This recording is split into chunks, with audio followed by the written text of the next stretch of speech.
जय Shri Krishna everyone, welcome back to my channel. Friends, आज के इस वीडियो में हम वर्तुनी एकादशी की कथा सुनेंगे।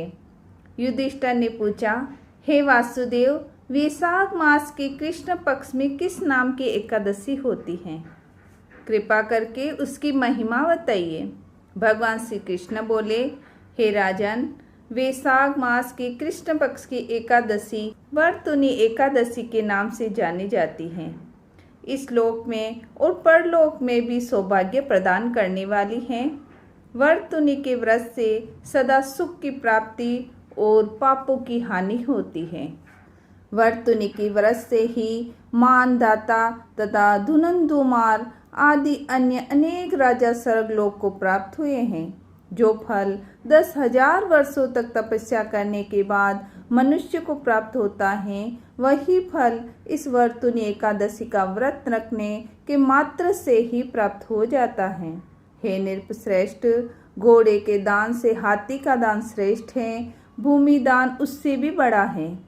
भूमि दान से भी अधिक महत्व तिल दान का है और तिल दान से बढ़कर स्वर्ण दान और स्वर्ण दान से बढ़कर अन्न दान है, क्योंकि देवता और पितर तथा मनुष्य को अन्न से ही तृप्ति होती है।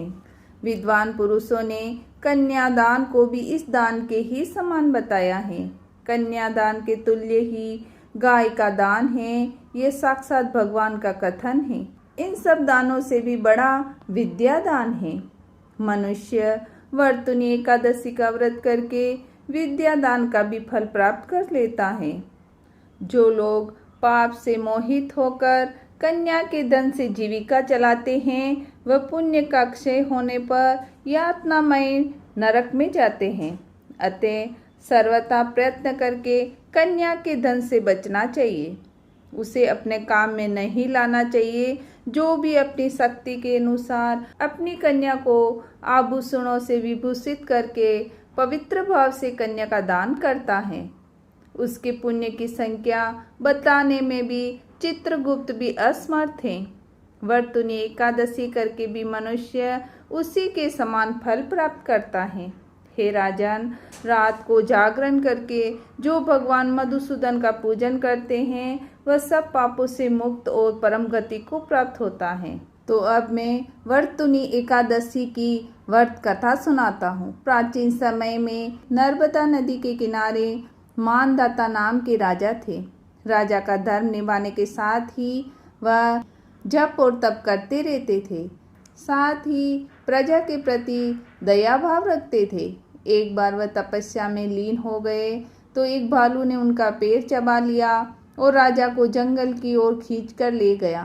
तब राजा ने भगवान विष्णु से प्रार्थना की। भक्त की पुकार सुनकर पहुँचे विष्णु भगवान ने अपने चक्र से भालू को मार डाला, लेकिन राजा का पैर भालू ने नोच कर खा लिया था। इस बात का राजा को बहुत दुख हुआ था।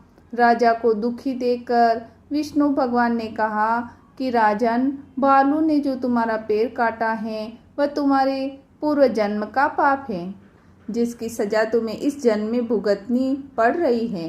राजा ने इससे मुक्ति पाने का उपाय पूछा तो भगवान विष्णु ने कहा कि राजन, तुम मेरी 12 अवतार मूर्ति की पूजा वर्तुनी एकादशी का व्रत धारण करके करो। इससे तुम्हारे पाप कट जाएंगे और व्रत के प्रभाव से दोबारा अंगों वाले हो जाओगे। इसके बाद राजा ने वर्तुनी एकादशी का व्रत किया तो उनका पैर वापस से अच्छा हो गया। जो वर्तुनी एकादशी का व्रत करते हैं वह सब पापों से मुक्त और परम गति को प्राप्त होते हैं। अतः पाप भीरु मनुष्य को पूर्ण प्रयत्न करके इस एकादशी का व्रत करना चाहिए। यमराज से डरने वाला मनुष्य अवश्य वर्तुनी का व्रत करे। राजन, इसके पढ़ने और सुनने से सहस्त्र गोदान का फल मिलता है और मनुष्य सब पापों से मुक्त होकर विष्णु लोक में प्रतिष्ठित होता है। वैशाख मास में वर्तुनी एकादशी का व्रत करके ये कथा आप जरूर सुने। कथा सुनने मात्र से ही गोदान का पुण्य और लाभ प्राप्त करें।